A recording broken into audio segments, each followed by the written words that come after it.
we're guinea pigging you tonight. This is our sort of test presentation of how we came together to do something. So I've written a book which was very involved with birds, a murder mystery, and I ran across Michael's testimony. It was a written testimony on Bull Hill Wind Power Project. That was a written testimony. Although I'd known him years before when I'd worked at Maine Audubon, but that was a different life.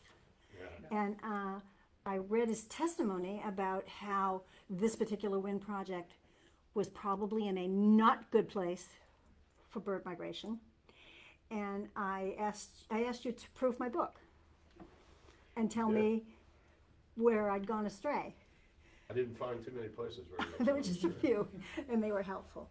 So it was a really good chance to reconnect, and Michael will tell you what he does. And so when we were thinking about sort of doing some presentations back in libraries, Kiwanis, wherever we wanted to go, we thought we might try to put something together because I'm the author and not a birder, and he is the birder. And while he is an author, but he's not an author of novels. Novels, not a novelist. Yeah. I'm not sure how novelists do what they do. How did you do that anyway, Sandy? What? Well, you kept me riveted for 4 days. That's how long it took me to read her book. And I was captivated from the beginning to the end, and I think I said that in my review. So I found it really fascinating. And what Sandy's been doing is this nature-based mysteries that bring in factual ecology and factual ecosystem. But only in a very seductive way, so the reader doesn't really realize what they're reading. Because it's a murder mystery, right? Yeah. And I had to learn, having worked in conservation most of my life and doing nonfiction, legislative, testimony, all that kind of stuff, I had to learn how to write something that I hoped would be a page turner. So that when you got to the end of the chapter at 2 in the morning, you went, bam! Yeah, I want to get up and read it. I have to keep going. And so that was, that was a big teaching process. Well, I've hardly found a book that I can keep reading for 4 days straight. I thought that was a great compliment. And I'm one of those people that like to be moving all the time. So to get me to sit down and actually read a book. So it's good when you write anything. I think anytime anybody gives you a writing assignment, someone gave me great advice. They said you should have a mission statement, even if it's just simple.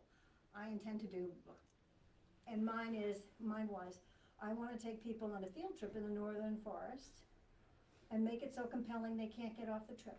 That was my mission. Yeah, statement. that's So what I try to do that every day with my work. Yeah, As a so guide. I'm Michael Good. I'm from Bar Harbor, and Sandy, as she said, she and I have known each other for a number of years now, and I was fascinated to find out that she is a novelist, and when I read her book, I was really excited that she's put the kind of time and energy into understanding our ecology here in Maine, and was able to turn it into a book that could be, read by anybody, and will, in the process, teaching them about ecology here in Maine. So you all live up here in the Northwoods, so you know about this place. A lot of people don't realize that we have 26 million acres here in the northern forest of Maine, New Hampshire, Vermont, and New York, and that comes into play in all of this. So Sandy is the past experience at Maine Audubon gives her quite an in-depth knowledge of how this state functions at the environmental education level. I usually just recognize that we're on Wabanaki land, and that this is something that we should all take some time to think about the history of where we live. I'm starting to learn Wabanaki names. I have a lot of Wabanaki friends, and they're making sure that I learn about this place at their level. So. And snowy owls are something that I study every winter. They've been here a lot longer than any of us. So this is sacred land. And here's one of my Cadillac Mountain shots. It's an amazing bird to spend time with. If you guys come down to Bar Harbor, I can get you out to see a snowy We're going to come back and look at these threats that we have all over the country, but here in Maine, I just want you to get a visual of some of the problems for birds so you have an idea of what's going on, and we'll come back and we'll talk about some of those. Last night, 112,000 birds passed over Maine. About 419,000 were in the air, and we know that because of radar. Radar allows us to get an idea of what the size of the bird populations that are moving and the numbers. So these are really important. 2 nights ago, the 16th, 3,265,000 birds went across Maine. I know that because I was out and I saw this happening real time. Birds, some of the straggling warblers, yellow-rumped warblers. So I'm just trying to give you an idea of the number of birds that pass through this area and why wind can play a role and be a factor in that, because we put something in their way, right? They're not, evolutionarily, they've never had wind turbines, and all of a sudden they're there. So this is something that you want to think about. This is a page that Sandy will get some information out to you about. It's called Birdcast. It tells you what birds to expect and what they're doing.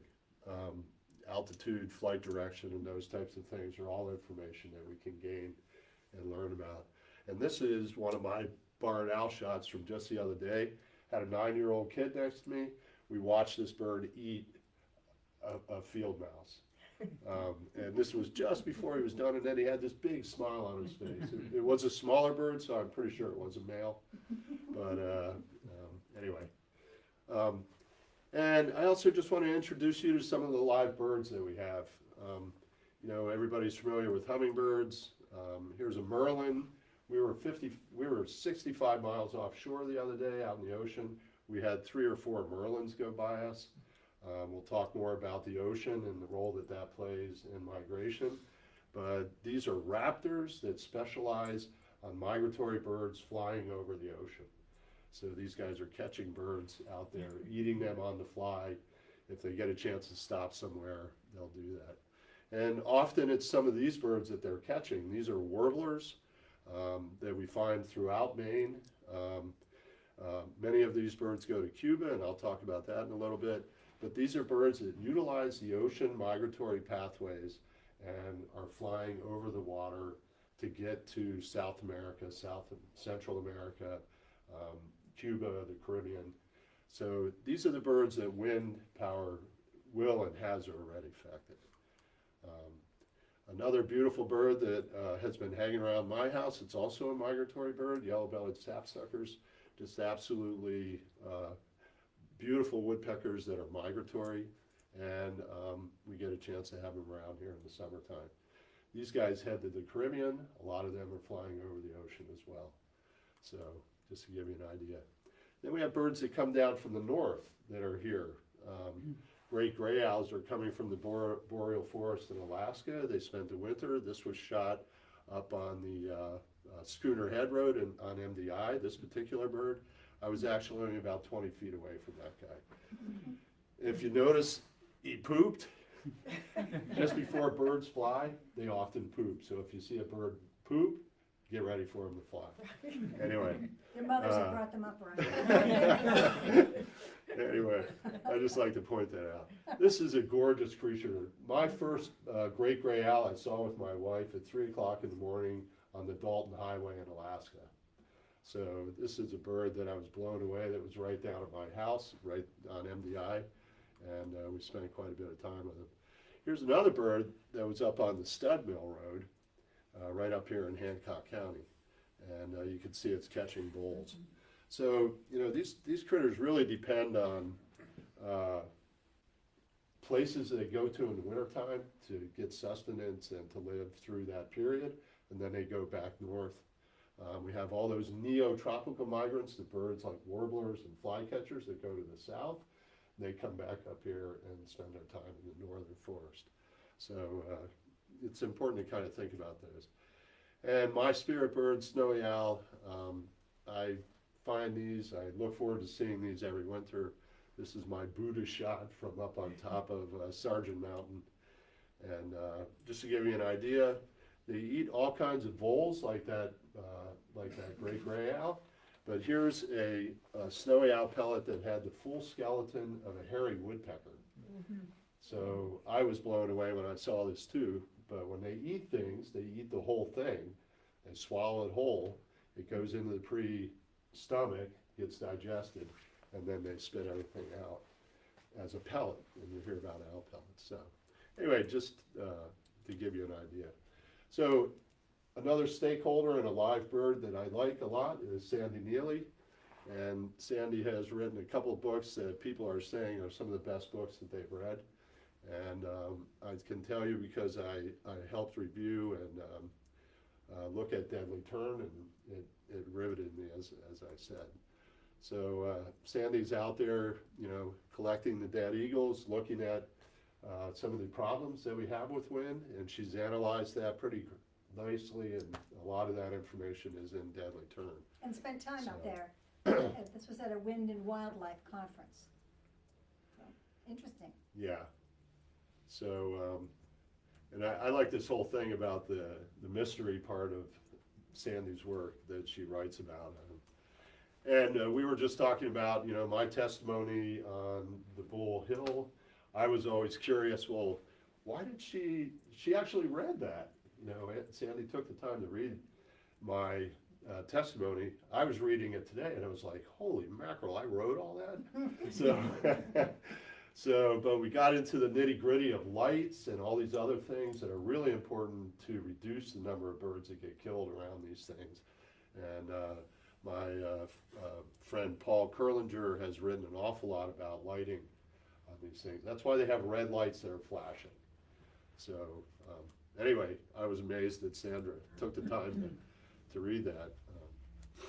So my work in Bar Harbor is based on ecotourism concepts. I started working on ecotourism down in Hancock and Washington County, and starting in 1994, we worked on ecotourism conferences. And so my focus is on small groups and those types of things. I also started the first bird watching festival in Maine. We called it Wild Warblers and Wildflowers initially. And then in 2008, we changed the name to Acadia Birding Festival. We have 375 people that came this year. We have 50 guides, and it all started off with me and writing a program that we still kind of follow that. So if you want to come and learn more about birds and nitty gritty of birds, then please join us May 30th through June 2nd this year. It's definitely worthwhile. We mentioned I go to Cuba. I'm actually the number 6th eBirder in Cuba as a foreigner. That's pretty amazing to be so recognized in Cuba. I've spent time there since 2002. And why do I go there? Because all of our birds that nest on my property right in Town Hill or right up here in Dover Foxcroft go to Cuba. Some of them. Warblers, 32 species. Lots of other birds that end up down in Cuba. So in other words, Michael Good migrates. So I'm migrating, looking for what's the assemblage of birds? Who are they hanging out with? What are they doing while they're down there? These are all questions that I've been asking my whole career. And I've been doing this for a while. I chase things down to Cuba, any place I can go but you can see all the places that I've been. I haven't been out to the eastern part, but that's a whole nother can of worms out there. But an enormous number of birds pass through Cuba, 800 miles long, 90 miles wide, vitally important to a lot of species. I work with Caribbean Conservation Trust, so I've been working with Gary since 2002, through a lot of very interesting politics in Cuba as well. This is now I actually have I'm licensed to kill, identify, and correct. So if you make a mistake, I'm probably going to correct you. And Jim Wright, who's the author of The Real James Bond, I don't know, James Bond's a whole nother story that Ian Fleming actually took his character from James Bond, the ornithologist, who wrote The Birds of the West Indies. So there's a weird connection there. And I also have the James Bond mobile. That's what we travel in when we're down in Cape Cod, or down at my place in Bar Harbor. So anyway, that was more of a jokey thing. But we go to Cuba because there's 26 endemics there. This is one of them, the bird, bee hummingbird. It's the smallest bird in the world, and this is a male and a female. So they're only 2.19 inches. I know this guy makes it look like it's a raptor, but it's actually only about this big, the male. But that's one of the things we go for, but a lot of the people that are coming with me are from California, from the West Coast, because they want to see warblers. And that's what we have here on the East Coast, and that's where a lot of our birds are flying through Cuba. So it makes sense to go there. I've also just written 3 papers, The Birds of Acadia National Park and Mount Desert Island, and those just came out. Volume 3 was just published in Bird Observer June of this year. So April and June, part 2 and 3 came out. So I am an author. I have authored quite a few things, but I can't do what Sandy does, at least not at this point. Maybe I have to become a little older and wiser to be able to do that, but I appreciate being able to do that. So I mentioned eBird. eBird's a database that was started by Cornell University back in, they released it in 2002 actually. So that's why I'm number 6 eBirder in Cuba, because I saw the value of it as a database, and I'm able to put all my data, every bird I see every day of the week goes into eBird. What they've been able to do with that then, there's better maps and different maps that we're generating now, but people in South America are recording those, people here are recording those, and people up here are recording those, so that you can follow, basically show the path of a lot of these birds. Each one of those circles is a different bird species. I don't have the name of that, but just suffice it that a lot of birds go through Cuba. You can see a lot of that's happening right here, and they end up down in South America. Just to give you a visualization of how far some of these birds are traveling. It's mind-boggling. So here is that slide again. We have a lot of problems that birds have on a daily basis. If you read down that list, you'll see windows, cats, there's cruise ships out on the water, there's buildings and skyscrapers that are killing thousands of birds every night. All of these things, turbines, wind towers with guidelines, these are all problems for the birds. So we'll talk about some of the deadly forces, and then we'll let Sandy read some of her book to you. Here's wind energy as a problem. Look at all the road systems that are associated with building some of these things, the locations that they put them. Mountaintop wind is something I'll talk about here in a second, but there are birds that specifically nest on mountaintops. One is a Bicknell's thrush, but you know, there are some major issues that we're coming to terms with now, finally. Good in Texas, good in Oklahoma. Right. Maybe not. There are places where all of these things are best put, and that's what we need to figure out, and that's kind of where we're at in this world we're living in. Bicknell's thrush is a bird that during Acadia Birding Festival, I take people up to show them Bicknell's thrush. They nest right at the alpine tree level. So alpine scrub, right at the scrub, balsam fir habitats right at the top of our mountains. That's where these birds nest. Where do they go in the wintertime? They go down to the Caribbean islands. So they go to the Cuban mountains down here, Hispaniola, Dominica, the mountains in Jamaica, and what's that one right there? Anyway, that's another mountaintop where they go. So they're going to similar places down in the Caribbean. So they're going to islands. They're also nesting on islands if you think about these mountaintop locations. So this is one of the most threatened birds in our country right now. Other birds that can be affected at the mountaintop with mountaintop wind, mountaintop habitat destruction, are things like boreal chickadee, which should be our state bird, by the way, black-backed woodpecker, and black-polled warblers. Black-polled warblers leave Maine they fly for 80 hours over the ocean. They end up in Venezuela and the northern part of South America. So 4 days. So think about what's going on with that. They have to get enough energy. They have to have all the right conditions. And if that doesn't happen, they end up in the ocean, which about 50% of the population does.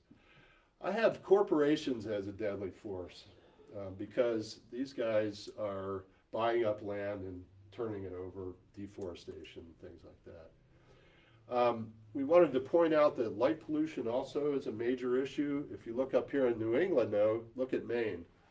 So there's Maine, has the same kind of dark sky as out west. And I sent this slide to Michael and asked him to include it because this is light taken from space. And if you look at it, look at the next slide where you just blew up Maine, okay? Yep.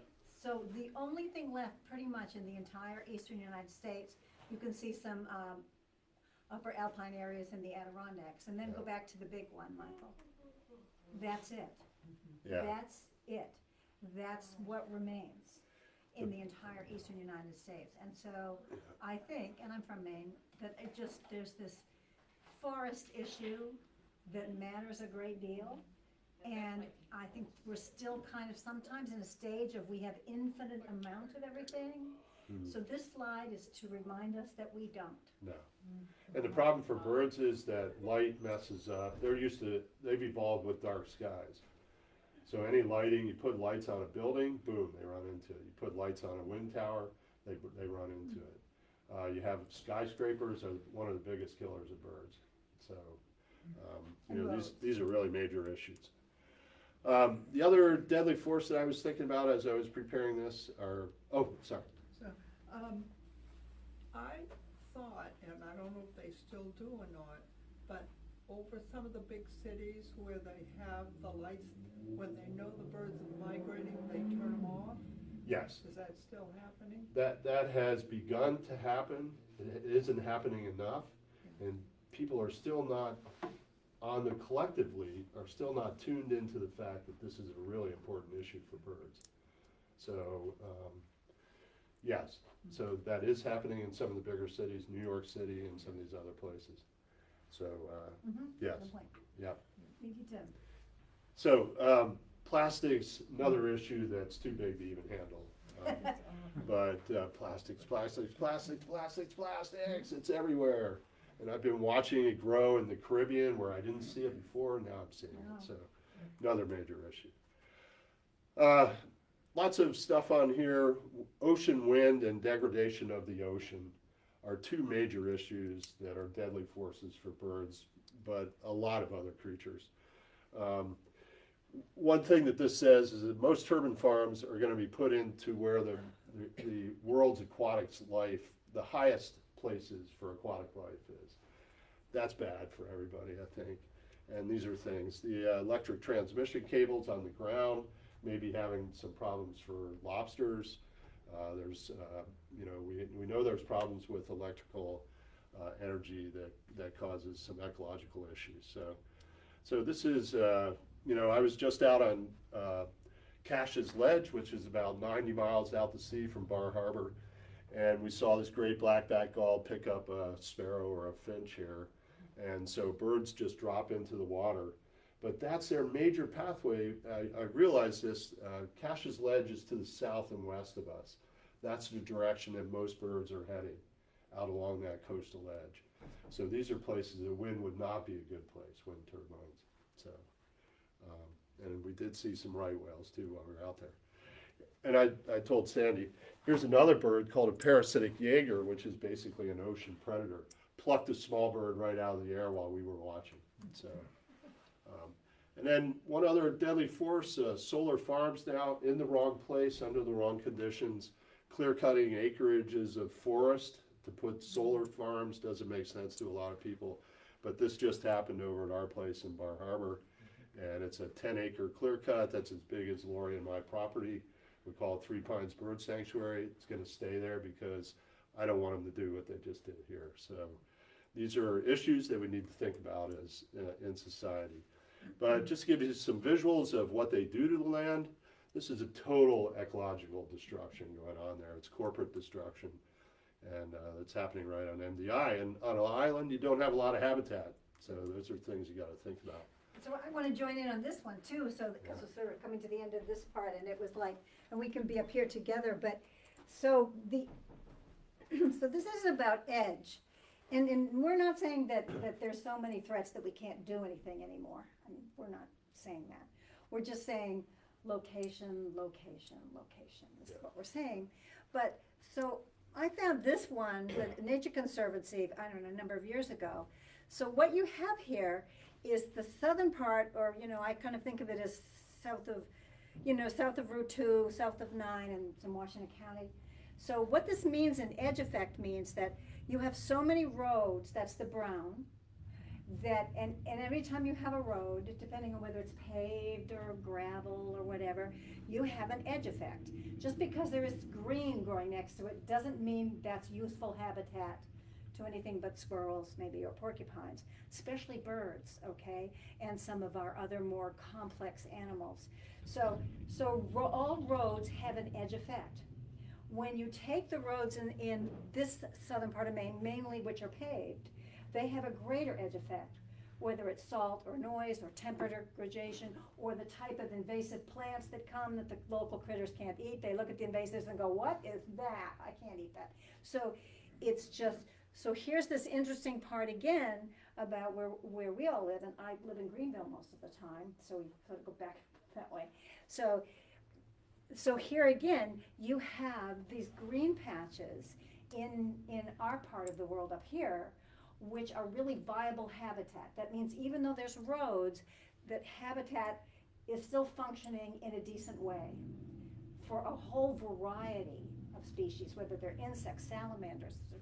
Salamanders are really in a big problem. So in my third book, which I'm working on, actually salamanders, someone said, how are you gonna put salamanders on the cover? And I'm working with a cover person. She goes, every time I put a salamander on a cover shot for you, it looked prehistoric and like you've created a dinosaur. I go, we're gonna have to work on the salamander thing. But if you piled all the salamanders in Maine into a big pile, just mass, biomass, they would dwarf all the piled moose by over 10 times. So they're just huge, they're really important, everything kind of depends on them. My granddaughters love them. That is a problem in terms of southern Maine. So I just want to make this point about edge, because it doesn't mean we can't do things, but it just means, I think that communities, as they're considering how they want to deal with development, these are some concepts that are really important. And they go to the economics too, because when I worked at Audubon, I worked on economic issues. In other words, what's the economic value of the outdoors? And what is its value for local communities? So it had a lot to do with money stuff. And in Maine, wildlife and habitat is central to pretty much everything that everybody in Maine cares about. But it often isn't on the table. So I sort of knew I was going to get up during the edge slide and explain what that means. So there's still trees and great patches of stuff, and we can all plant really cool stuff in our gardens that all the critters will like. We do native plants, but it's important to see what happens when you really road a place. So Yeah. that's my thing on edge. Yeah. This This was up by Millinocket. picture on the left, I just pulled it off, and I was up there this summer guiding a trip, and I started looking around on Google Maps with satellite views, and I realized, holy mackerel, they're cutting what was already cut. And there's a lot more going on up here than I ever remember 20 years ago. So there's something not necessarily good going on in the northern forest, and that's why I put in port forestry as a deadly force. It's tough. So- It's a tough time because the pellet industry is a really important industry to many of the mill functioning ones. However, I just passed a log truck today on my way down, Size of the and that they're trees. tiny. Yeah. They're tiny. So that means that tree basically grew for what? 20 years before it was cut, rather than the 40 to 80 year spruce fir. So those can be made into pellets, and a lot of which get shipped to Europe. And it sounds like we're negative about things, but it's just like, I think there's an opportunity for people to ask better questions. Well, I think we all need to be asking more questions about all these ecological issues, because as humans, we're starting to have more and more effects. And I think part of the reason I wrote the books is that at some point I got too old to be able to be hired for things, so I went, okay. And then I remember marrying, said, good, look, I'll pay for the vet and the food if you write the goddamn book. I said, okay. But it is the kind of thing where we have this, especially in the northern forest, and we're right in the middle of it here, where we all live up here. It's just pretty special in how you deal with the economic forces at the same time that you deal with the part that, which we want our great-great-grandchildren to have. It's a toughie, and so that's why I started to put that particular problem in books. Yeah. One last deadly force that I'm totally concerned about is dams on our rivers. This is a dam that we're all trying to get out. This is a tidewater dam in Ellsworth, the Union River Dam. It's hardly generating enough electricity to justify the destruction to the river system. And I always say that Blue Hill Bay is dying because of this dam right here. And it's a really important thing. This comment, perhaps no other injury to a river is as profound as the construction of a dam. And it's because the connections are on the land, but also in the ocean. So we can talk more about that a little bit. I wrote an editorial for the Bangor Daily, Rivers Support the Health of the Gulf of Maine. They're the arteries. So that's what is feeding the ocean, and that's where we get our food, and we hardly have a fisheries right now. So that's a complicated thing. This is what happens when eels go through the turbines at the mill. This is about a 30-year-old eel. They spend their time up in the watersheds for about 30 years, and they go to the Sargasso Sea, lay their eggs, and then die, and then the babies come back. So this cycle is happening all the time, but it's vitally important to birds on multiple levels and other things too. And one of the things they've really seen since the Augusta Dam came out, but it also happened in the Bangor Dam. And when you had that amount of the growth return to the side of the rivers, and insects and fish, the variety of bird life, not to mention mammal and other animal life, was extraordinary. Yeah. And it happened faster, like in the Augusta Hollow and North area, they were like blown away. They could not believe how fast it returned. Yeah, the Kennebec, when the Kennebec Dam came out. And actually my article was about trying to open up that whole river system now so that we can start to, and so there is hope. We wanted to end on a positive note here that the Penobscot River Restoration Project, promoted by the Penobscot people, and is working. We're seeing bigger bait balls out in the ocean now. We're seeing tuna right in Bar Harbor. I just heard a story today from a friend, Bill, who he thought about a 900-pound tuna right in the harbor. So they're coming after these fish that are benefiting from opening up culverts and streams and all these things that are happening now. So this just basically talks about the Penobscot watershed. It's our second largest watershed in Maine, but vitally important that the whole thing is functioning from Mount Katahdin all the way down to the ocean. And these are the things that are going to benefit from that. Right whales eat fish. We saw them doing that the other day. Some of the small birds that are out on the open ocean, puffins, of course. There were some years where they couldn't get any skinny fish. They were trying to feed their babies these fatter fish, and they couldn't eat them, and they lost a whole bunch of fish because of that. So other birds you don't see up here, and Dover foxcroft, these beautiful harlequin ducks that would benefit from that. And there's another party going on. And then the last one is a bird that you probably don't know anything about. These are skuas, great skua and South Polar skuas. These are birds that nest up north, and they're out in the Gulf of Maine feeding on fish and birds. Well, they're actually kleptoparasites. They're stealing their food from other birds that are catching the fish. So they've got a pretty good life, actually. So anyway, so that's this part. I just wanted to present some of these deadly forces but the wind and some of these other things that Sandy has, Sandra has focused on are why we're here. So that's kind of my part. And I don't have much to say, but really people welcome to ask questions at any time, and you brought up a really good point. And I forget which city it is, but recently passed an ordinance about lights in buildings. It wasn't New York, although the worst offending building is in New York, that people can tally. Yeah, there's a new one now. There was one of the football stadiums that were built.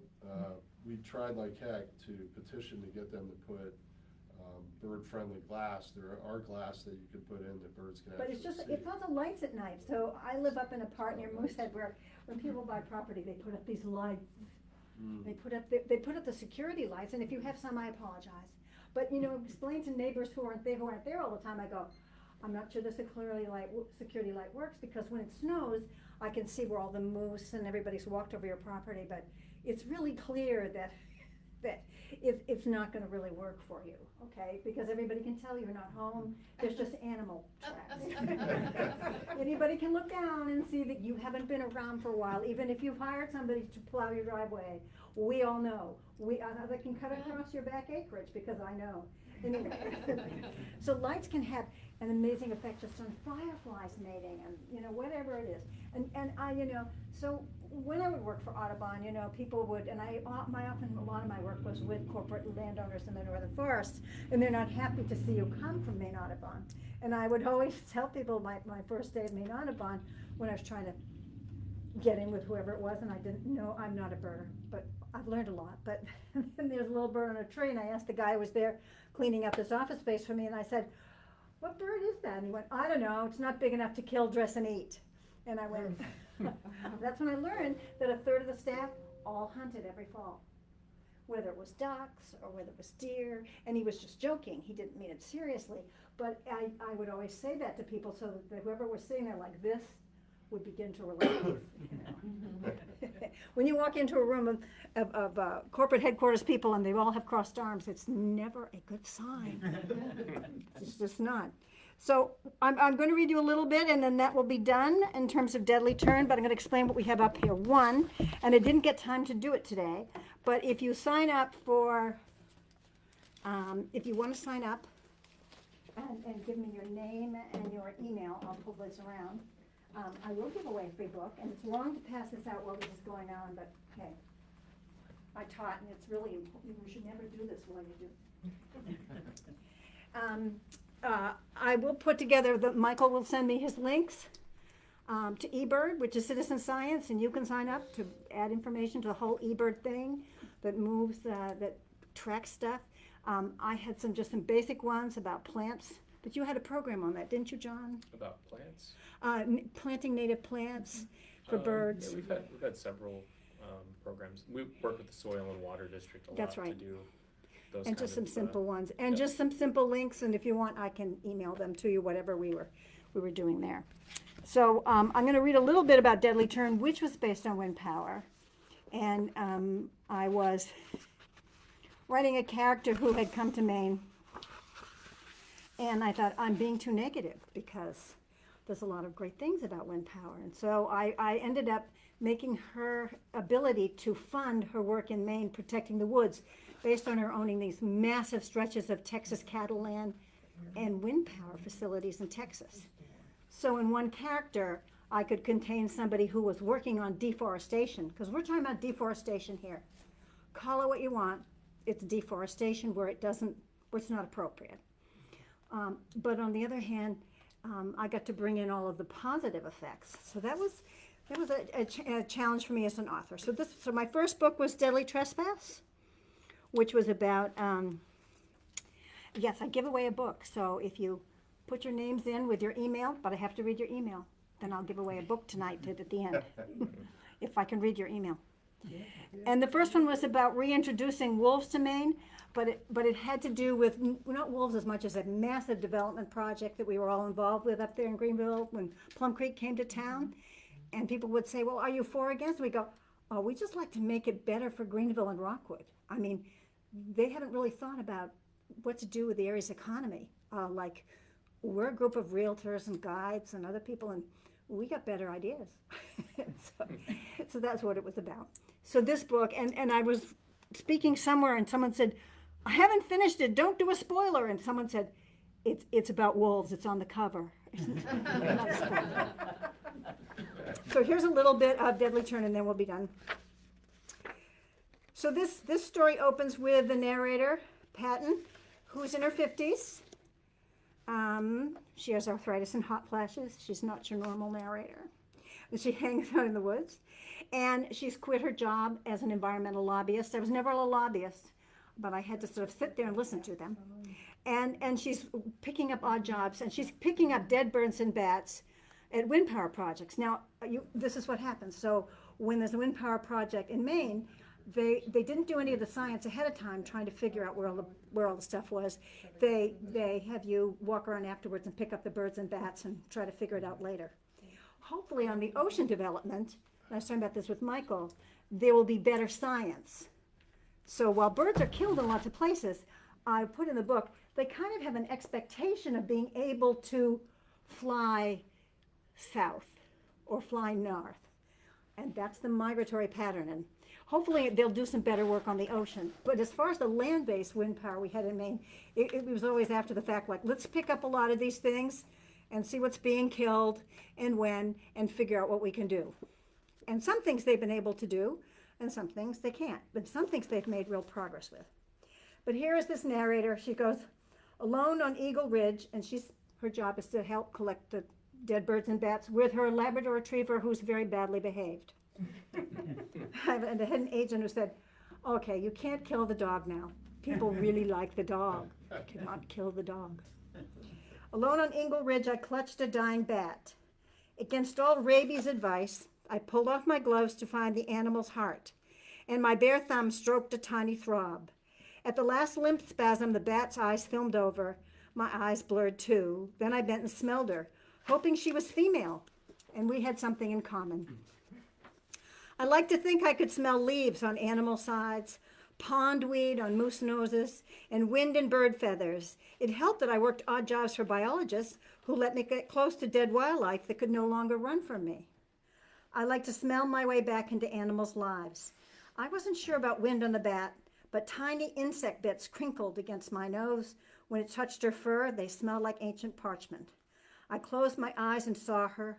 Almost as dark as the night around her, she turned towards a flying moth, chirping as she closed in on her meal. Cupping her tail into a shovel shape, she scooped the moth from the air, bent herself over, and shoved it up into her mouth. Before she could land and eat, she bent double again and fell, panting for breath, feebly beating her wings against brushes that held her. I shifted the bat so it was cupped carefully in my hand.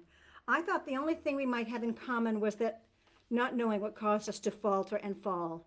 Time to admit the obvious, collecting dead birds and bats at Maine wind power sites and getting paid essentially nothing for it was a doubly depressing situation. And then it goes on to find, because you always have to have the body show up in the first chapter.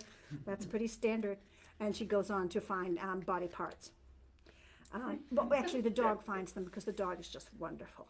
So, so I won't necessarily read you that part. Well, that's a good part, actually.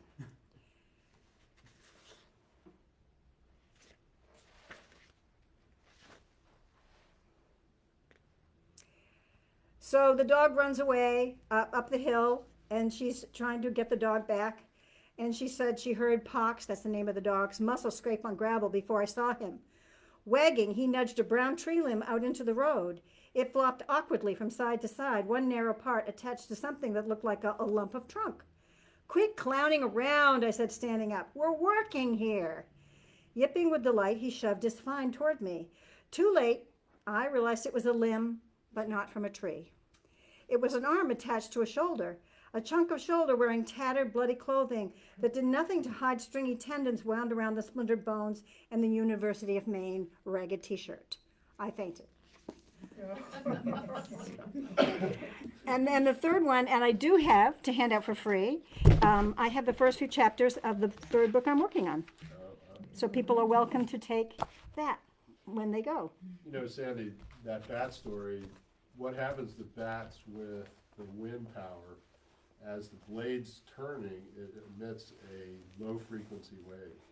And the bird gets close enough that it actually bursts the heart of these It's bats. barotrauma. Yeah. It's like the bends, you know, and I don't scuba dive. Anybody here scuba dive?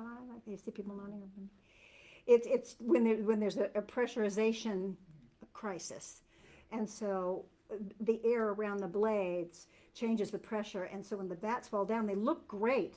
I've seen them; they look great, but their lungs have exploded. Everything that their system has exploded inside. Whereas the eagles look like, you know, a meat cleaver had done them in. But you know, there's lots of ways that birds do get killed. I think that my point was, again, I think that I'm anthropomorphizing now, but the birds have an expectation of being able to migrate through the woods, down across the ocean to where they need to go. And those migration routes are really pretty special. So, And yeah. ancient. Ancient. and ancient. Yes. But part of the reason that, and it was thrilling to hear me say that you actually read it in 4 days, is in order to pull people through a story, those of us who write murder mysteries, and those of us who read them, and I love them, you have to create something where everybody wonders what's going to happen next, who's going to get killed next, who did it. And one of the best advice I got taking classes on this was, okay, at the end of the book, when they close it, they have to say, no, no. Oh, well, yeah, there were all these kind of, yes, that makes sense, it makes sense, but no. So it has to make sense. You can't pull it out of the sky. People have to be able to look back and go, oh, I kind of knew that, but, and so that's a real challenge. But that is one of the things that pulls people through murder mysteries, though. Yeah. So there you go. And if you have questions for us, we're happy for questions. I'm happy to read a little bit more of the new one. You just suggest. So are they actually building the winds on the bird migration trails? Mm-hmm. But the wind power's kind of stopped right now because there hasn't been federal subsidies. Inland. Yeah. There will be significant subsidies for offshore, and they're gonna do a test one off Monteague. Yeah, because when I went to California, that was the first time I'd ever seen the wind turbines, and they were all on the ridges Yeah. between San Francisco and the valley. They were just lined there. Well, the first big crisis that happened with birds and wind was at Altamont Pass in California, Yeah. where scads and scads of raptors, eagles and raptors, were killed, and everybody went, whoops, Yeah. oops. And so I think they're working on things like in Maine, there are different cut-in speeds. They found that bats do poorly. The turbines they have to be rotating at a certain speed. And ironically, when they're rotating very slowly during bat migration times of the year, so some of the permits are conditioned to change the cut-in speed at certain times of the year, especially at night. They've done some decent work with the lighting that attracts birds, because birds are more attracted to certain kinds of lighting on these facilities. Yep. One of the bigger problems, though, is that they are now increasing the height of turbines dramatically so that they can get up higher and catch more wind. But they have not structured the analysis process. And I was just reading an article the other day about where the fall, what do they call it? The fall profile. In other words, when you collect all the birds and bats, you have to have a zone. Well, the zone gets a lot bigger with the bigger turbines. And so the taller turbines, which for the amount of money you put into a turbine, which only lasts about 15 to 20 years, that's the life of one, the whole thing and the blades, can make a lot more power when it's really, really high up in the air. Well, these slow-turning turbines versus fast-turning turbines.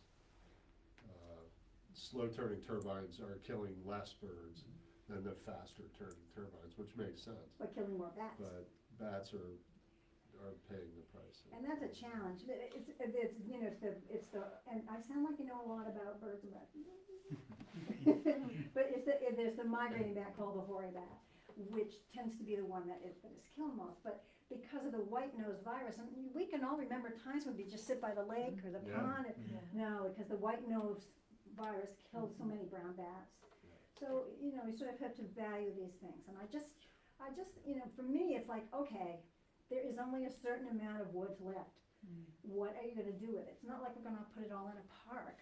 But I do have a Department of Energy map that shows where the best wind is in Maine for wind power. And of course, it has a nice band down the coast, you know, all the way down to Virginia. It's the Department of Energy. Inland, there's only one tiny red speck of territory that's appropriate, that has the kind of regularly sustained wind that makes sense for wind power. You wanna guess where it is? Western Maine. Katahdin. Oh, no. Katahdin. That's not gonna happen. So you had, massive federal subsidies, you know, which can be very helpful, but at that time, when there was this kind of rush to do it, you had the federal subsidies, you had the large corporate forest landowners who charge the power company. I come in and I get a big federal subsidy and I build a turbine facility. I don't buy the land, but I pay the landowner thousands of dollars a year per turbine, per kilowatt, to be on your land. So it's millions. And when I was writing the first book, or the second book, and it's proprietary information, nobody wants to tell you what they're making. So I read in the Ellsworth American, there was this landowner who was really upset about something, and he had been offered this power sharing something with a large wind power developer, and he said, no, but I'm gonna make it public. But it was just in the Ellsworth American, it didn't go anywhere. And I went down, I got a copy of it, and then I took it to people who know math, because I'm useless. And we were able to really understand for the first time how much money you could make as a corporate thing. So what was driving it was the corporate desire to have a fabulous bottom line. And I think that if we're gonna drive anything with green power, those of us who are just the people should be sitting at the table. So essentially, the whole rush to do wind in Maine's forest has slowed down because there's no more federal subsidy at the moment. That may change with the. Well, we were talking about that Bull Hill project where we got connected. That's just north of Mount Desert Island, up above Ellsworth. They start out with, I think, 9 or 10 or 12 turbines. Now I think the other day I counted like 43 or 45. And what ends up happening with bird migration is it tends to go around Mount Desert Island and go up through the area where these wind turbines are. So I don't know if Sandy's been able, I haven't been able to find out any information about how many birds have been killed and No. what kind of birds. It's hard to get these. Oh, I found one study that was very good. Yeah. But there- So anyway, these things are happening all the time here now. So Do these towers or solar farms, like here where, well, Milo just, and Dexter is looking at 7 farm projects, they're kind of on hold because they ran out of money at the moment, but essentially taking all this farmland and turning it into a giant solar farm. Do they tend to leak electromagnetic energy, which messes with? I haven't heard of any problems I haven't heard that either. associated with that.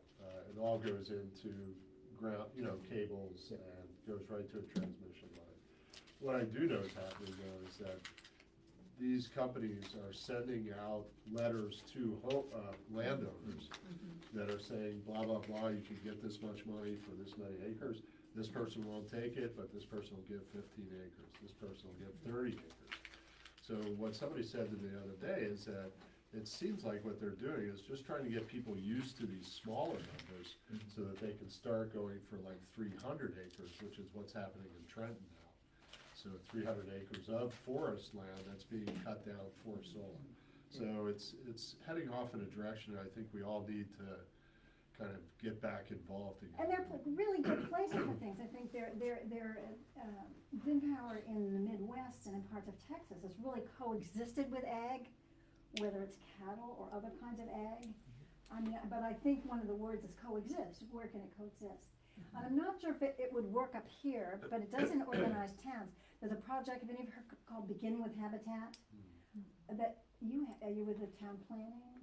No, I actually work for Inland Fisheries. We do Oh, so you know, I just, conservation education and Perfect. wildlife management.